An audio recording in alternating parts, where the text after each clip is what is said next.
বিগত 16 বছরে এই বাংলাদেশে এই যে হত্যাকাণ্ডগুলোর কথা আমরা বলছি, এগুলোর প্রেসক্রিপশন করা থেকে শুরু করে বাস্তবায়ন করা প্রত্যেকটা জায়গায় পার্শ্ববর্তী দেশ তাদের এজেন্সির সক্রিয় প্রত্যক্ষ পরোক্ষ অংশগ্রহণ ছিল। আমরা দেখেছি তাদের হাতে তাদের পরিকল্পনা অনুযায়ী দেশ চালানো হয়েছে, তাদেরকে ক্যাপাসিটি চার্জ দিয়ে ক্ষমতায় টিকে থাকা হয়েছে। কিন্তু আমরা এখন একইভাবে দেখছি আমার বাংলাদেশের সীমান্তে একদিনে একটা জায়গায় 2 জনকে গুলি করে হত্যা করা হয়, আমার দেশের পররাষ্ট্র মন্ত্রণালয়ের সরকার প্রধানের কোনো স্টেটমেন্ট তাদের কাছে পর্যন্ত পৌঁছায় না।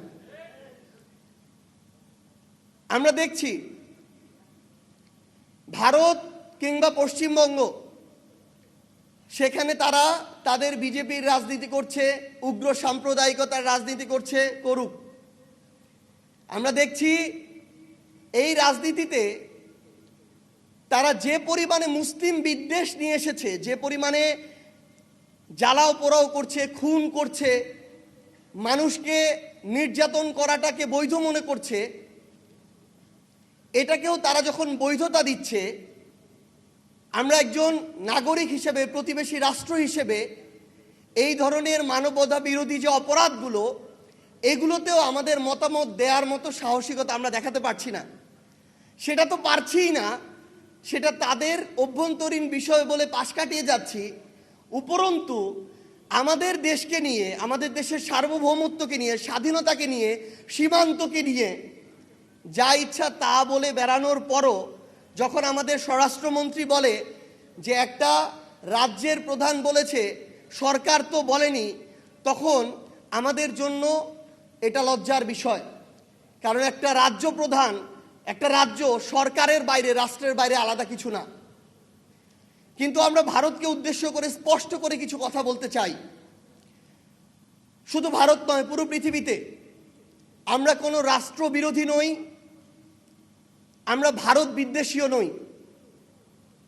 কিন্তু আমরা স্পষ্ট করে এটা বলতে চাই, শুধু ভারত নয়, পৃথিবীর যে কোনো দেশ আগামীতে যদি বাংলাদেশের দিকে আধিপত্যবাদের চোখ দিয়ে তাকাতে চায়, শোষণের মানসিকতা দিয়ে বন্ধুত্ব গড়তে চায়, সেই দেশের সাথে বাংলাদেশের কোনোদিন বন্ধুত্ব সম্ভব না।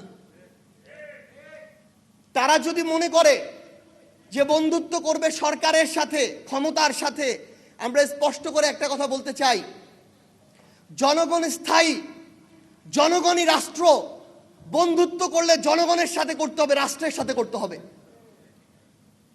আগামীর বাংলাদেশে পৃথিবীর যে কোনো দেশ যদি চিন্তা করে কোনো সরকারকে ক্ষমতায় টিকিয়ে রেখে জনগণকে উপেক্ষা করে বাংলাদেশকে তাবেদারি রাষ্ট্র বানাবে, আমরা স্পষ্ট করে একটা কথা বলতে চাই, ওই সরকার আগামীর বাংলাদেশে কোনো দিন হতে পারবে না, ক্ষমতায় আসতে পারবে না, টিকতে পারবে না, যেই সরকার জনগণের আকাঙ্ক্ষাকে উপেক্ষা করবে। এবং আমরা আমাদের জায়গা থেকে বাংলাদেশের প্রশাসনকে, সিভিল সার্ভিসে যারা আছেন, পুলিশে যারা আছেন, আর্মিতে যারা আছেন, আপনাদেরকে একটা আহ্বান জানাতে চাই।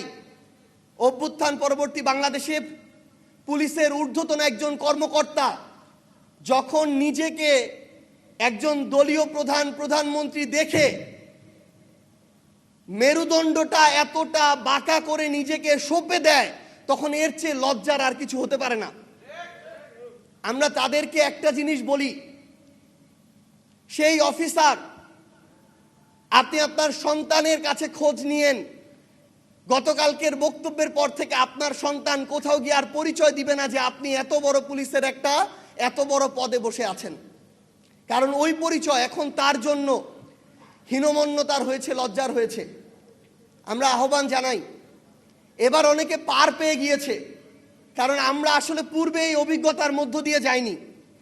কিন্তু এই অভ্যুত্থান এমন একটা অভ্যুত্থান, 5 বছরের শিশু থেকে 80 বছরের বৃদ্ধ এই অভ্যুত্থানে সরাসরি রাজপথে ছিল।